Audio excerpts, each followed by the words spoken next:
Now, for me, success is being able to find a path, be it personal or professional, that meshes well with your values, or in my case, my values. And then you throw some action items with that.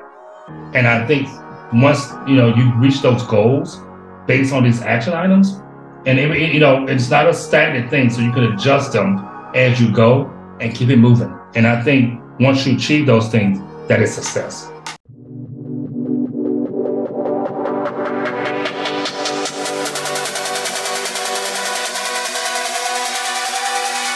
There is something special inside you. Welcome to GNG Podcast with your host, speaker, best-selling author, Chaz Jackson.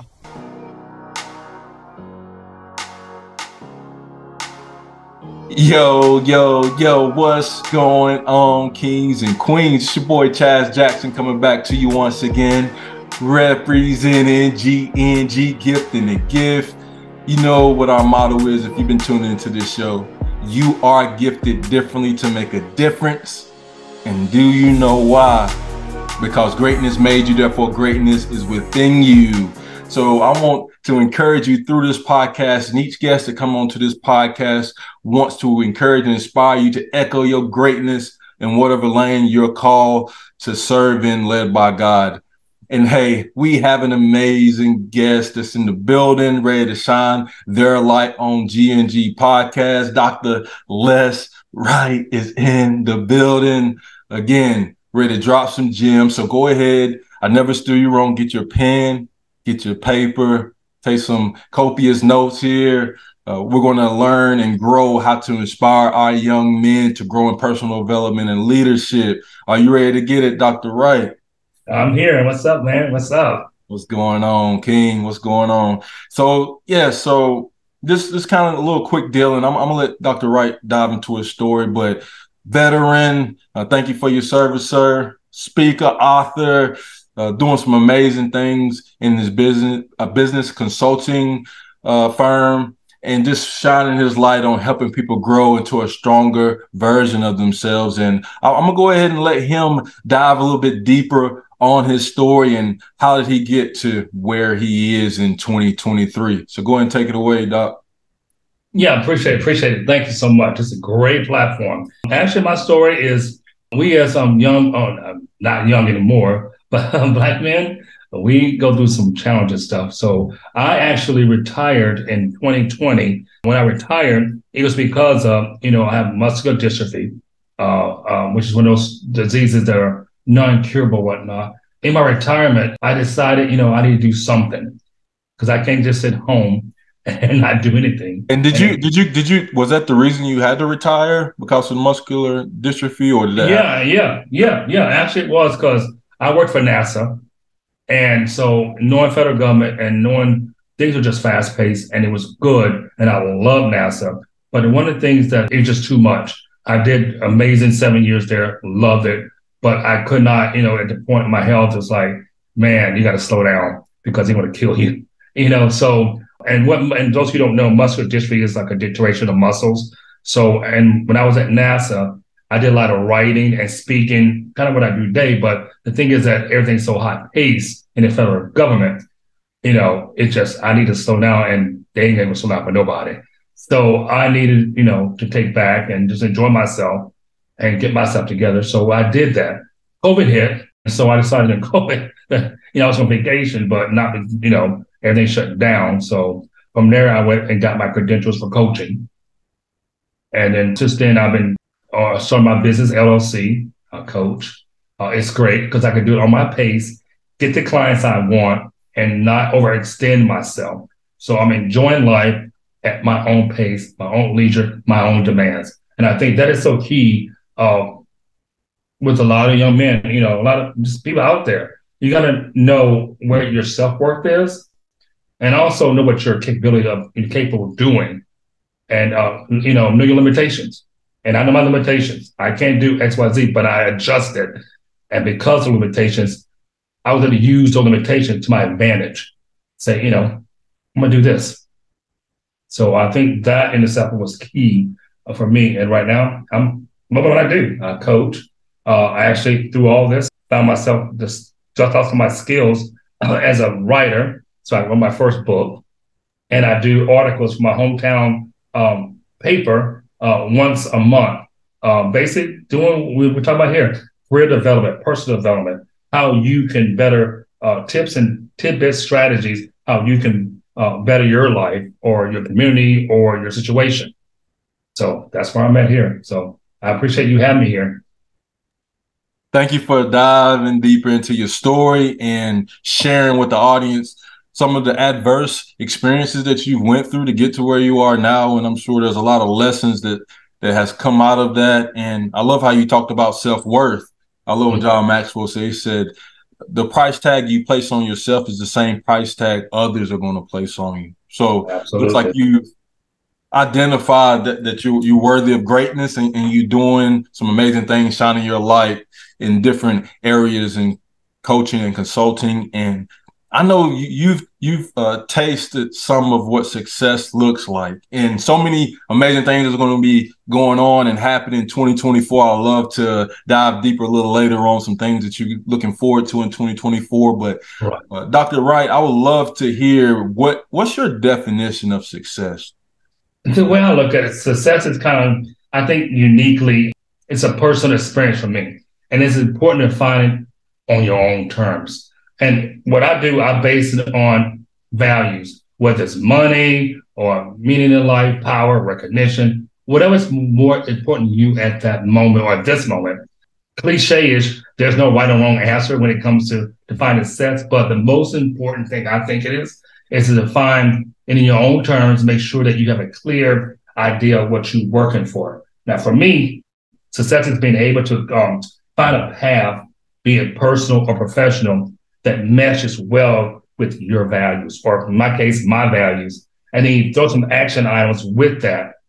And I think once, you reach those goals based on these action items, and it's not a stagnant thing, so you can adjust them as you go and keep it moving. And I think once you achieve those things, that is success.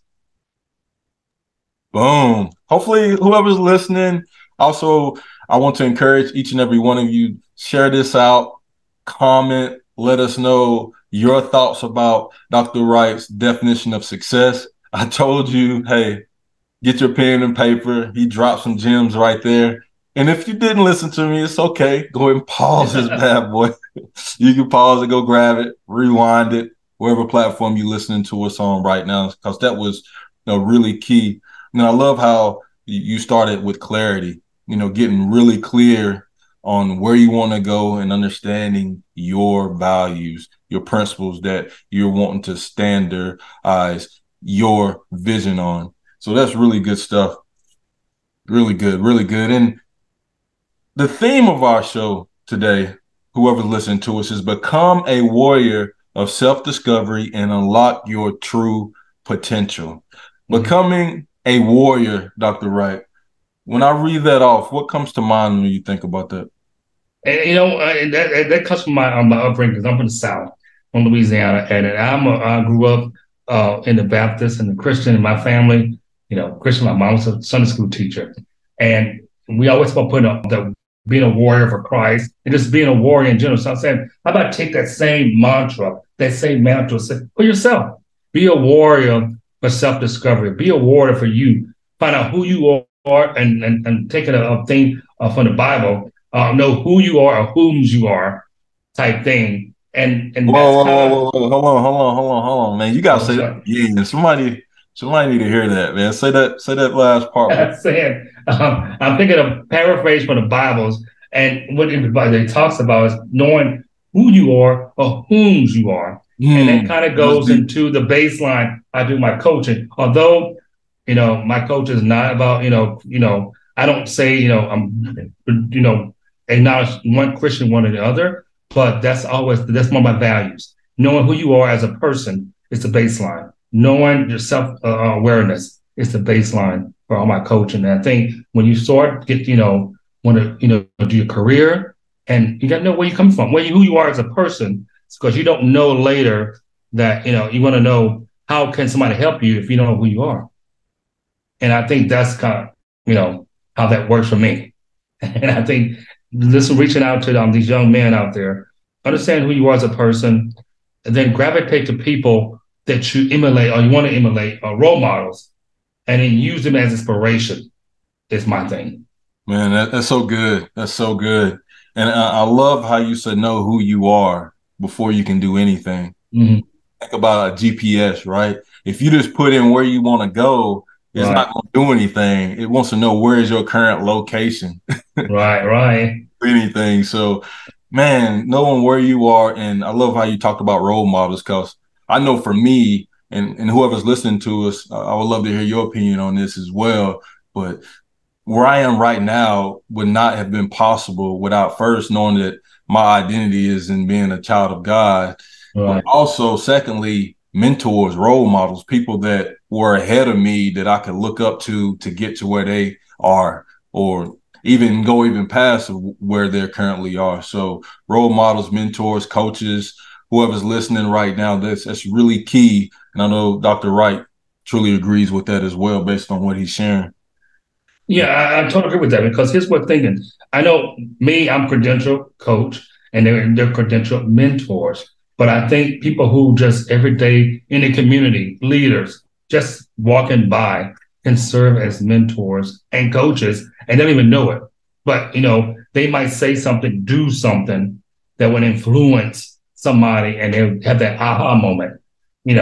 Much by conversation, at a cookout, conversation, and family gatherings on the holidays, or in an office or something. You never know, but somebody might say something to you, and take heed, and just listen, and it might be your aha moment. And I think that's the thing too, to be, unaware about, because you can find somebody even in grocery stores, somebody just walking, whatnot, or in the front of the grocery store, just hanging out. We all have those neighborhoods where you got the bras, sitting on the stoop and whatnot, and having a conversation, or the barbershop. But you know what? That's kind of where the coaching and the mentoring happens, because you come in there and these old men, some, old and new, they got something to say. But you know what? Don't brush it off, because they got experiences. And that's what mentors about, sharing their experiences, what their life was like. And they might say, you know what, this is my path, but this might be your path, but this is what I did. But you might could take what little bit, what information from that to make your life better, to achieve your goals. Because, everything I might say, like I do my coaching, I'll tell you all these things, but then, or I advise you on things, but take what most valuable to you, what fits you at that moment. Man, that's so good, so good, so good. Thank you for diving deep in and providing that value to the audience. I want to ask you this question too, Les. What's been like your biggest 180 moment? Meaning, what's been that moment where you had to pivot, whether it was circumstance, situation that changed the scope of how you looked at life and changed your direction towards getting to where you are today? What's that big 180 moment for you? And I kind of hit on a little bit, and the big 81 for me is knowing my self-worth and value. And I think so many times as Black men, or just men or minorities as a whole, especially around getting a job, and that's kind of what I'm getting at here with this 180 thing, is, I take these jobs or interview the jobs and whatnot, and I take it because I think at that time it's the best thing I can get. And then also the money value of it's like, well, they pay me X amount of dollars, but, if I, make more, or I'm getting paid the bare minimum. And I know I'm worth more than that. And so one of the aha moments for me was I actually went out interviewed for the federal government job at NASA, and that panel saw my work, because the one things that we don't do and we should do, and we always talk bad about this, but I think they should do more when you do your resume and you talk about yourself in interviews, toot your own horn. I do these things, I'm great at this, exploit this. They don't know what you do. They see the paper, yeah. But what is it about this that make me want to hire you? And it's not bragging, but it kind of is. So, but don't be ashamed of it. I do this. I'm great at that. You should hire me because of this. Other people do it. Well, we can't do it as, because I know, and it's a stigma with our community. We like to be humble. We like to say, well, no, that's not Christ-like. We don't want to brag about things. Yeah, what is it? Yeah, I'd love to hear your thoughts about that because I've definitely gotten that energy before, and it's like finding that balance on when to be That's humble and when you need to really, show pride in what you do. yeah, and this is what you do. This is what your skills are. You pride because of what your upbringing, your beliefs, your values, and whatnot. You have these things, and it was for the grace of God. That I achieved these things. So why not talk that stuff in these interviews? And that's the balance. Now, I'm saying that be glutton and whatnot, and overindulge and just be cocky, but just say these are my skills. This is what I do. This benefits your organization, the company, X, Y, Z. But like you said, there's a balance. But again, it goes back to who you are and whose you are, and he did not give you these skills to sit there and put on the back burner, and pretend like what's the point then? Yes, yeah, I know the Bible says it talks about how be salt and light to the world, and let your light shine among men, so that they will know my value, know who I am. I'm paraphrasing a little bit there, but through us shining, through us putting our value out there, it's actually giving God glory. It takes a while to truly understand that through battling with insecurities and what other people may say. But God wouldn't put those gifts and talents inside of us to just keep them to ourselves. Absolutely. Dr. Miles Monroe talked about the most wealthiest place on this planet is the graveyard, because so many people had that mindset of, hey, I don't need to be doing that. I don't need to do that because that's not showing humility. But nah, the Lord's calling us to show those gifts, show those talents, write those books, do that poetry, do that music, put that business together, because that's going to give him glory in the end game. Because when people ask, man, how did you do those certain things? How, like, why are you so excited? Why are you so motivated? Why are you so serving? Why are you serving the way you are? That's that opportunity to really give that gratitude back to the Lord. And I think that's how we can, maintain that humility, if that makes sense. So understanding that it's not just us being led by something greater than ourselves to help accomplish the things that we're accomplishing. So absolutely, because that gets to the baseline. I mean, that's the thing. Your values, what you attribute to, So that's kind of my mantra and my practice here. So kudos to you and all brothers who are out there are just doing it. And now in this age of technology, I love it. Yes, sir. Yes, sir. And I know there's somebody listening to me right now that they're wanting to learn more about your services. They're like, I'm having some self-worth issues. I want to get more of a clear path on where I want to go. I want to get focused on where I want to be, and I want to do it in a consistent way, because consistency compounds, right? One of my favorite quotes is, the signature to excellence is relentless consistency. So there's somebody that wants to get on that path to being more consistent in their life. Can you just share your contact information, social media? How can they reach out to you? Yeah. They can reach out to me on my website at thewrightcoachingservices.com. And that's the Wright with a WRIGHT coaching services with a plural on the services.com. And all my handles, everything's there. You can find me on Facebook, Instagram, Twitter. But I mostly use a lot of LinkedIn and Facebook. You can contact me there or just directly email me, and we can talk and have a conversation. Because again, I do a lot of pro bono work too as well. So just a conversation and see if coaching's for you and whatnot. And if it depends on what your issue is and what your things, I can coach you, or I'll find one of my colleagues. And we have a big cadre of colleagues who are especially invest in the word and God-fearing people too, but also regular other coaches too who do other kind of coaching. So we all a good cadre of coaches that I network that I have, and I can if I can help you, they can. We'll find somebody who can help you with that as well. Dude, I love that creating and collaboration that you're speaking about, and how in your servant heart. In 1 John 3:18 talks about for us not to love with words or tongue, but with action and in truth. Last question for you. Is there any action or application point that you will give to the listener currently to encourage them to be their best self for the rest of this year and going into 2024? I know I'm putting them on the spot here, whoever's listening to us, but what's the first thing that pops to mind, Dr. Wright? You know what, me? It's basically because it's a holiday season. You want, like I said, I'm kind of looking forward, but you know what? Identify those role models that you gravitate to. You know, find somebody that speaks to you and that inspires you. And you know what? Talk to them.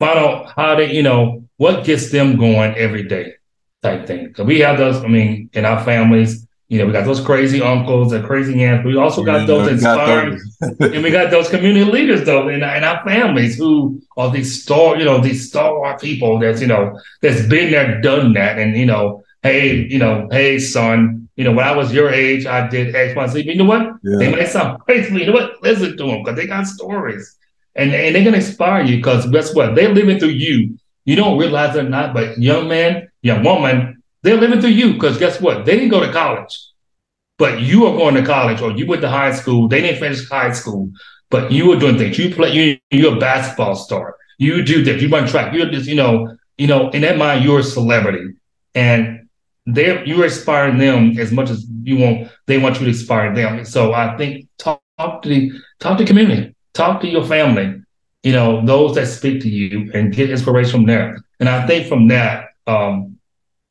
it'll put you in the right path to knowing who you are, what you want to do, but also get a baseline. It's like, what is my values? What I want to do? What's my self-awareness is a key too with this. What am I self-aware about myself? Then from there, all other things, chip, chip, chip, chip. You got to be all granny also with, 5 or 10 things to do. Pick 2 or 3. What I want to do, where I want to go. We have a lot of challenges as young. Well, I'm not young, but as I was. Oh, man, you're young, man. Young man. I turned 50 last week, so I ain't that young. But the thing is, as when I was recanting as a young Black man back in the day, it was all about connections, networking, and getting that base network. And the family community, I think, and church community, I think, is the best way. Because it keeps you grounded, and it kept me grounded for doing crazy stuff. And of course, I'm not perfect. I wasn't perfect then, but I knew what home base was, and I think that's the key too. Know what home base is, and then from there, we make mistakes, we mess up, but just remember where home base is, and then start back over, and adjust and choose the path. That's forgiveness between yourself and what you do. And I think that's what the Bible tells us. Boom, mic drop. Hey, I told you guys this was going to be so much value, inspiring, encouraging, empowering. Thank you so much, Dr. Les Wright, for blessing GNG podcast with your presence. Whoever's listening, once again, share this information out. Share this episode out, whether you're looking at this on video or audio. Someone needs to be in front of this. And we really appreciate your time, your effort, your consideration for investing in other people, but also investing into this show. And once again, Dr. Wright, thank you for your time, your effort. And this has been very fruitful. Oh, appreciate it. Love you, man. Yes, sir. Yes, sir. I'm going to go ahead and lead us out. Hey, I told each and every one of you this was going to be some value. Hey, I want you to stay up with GNG.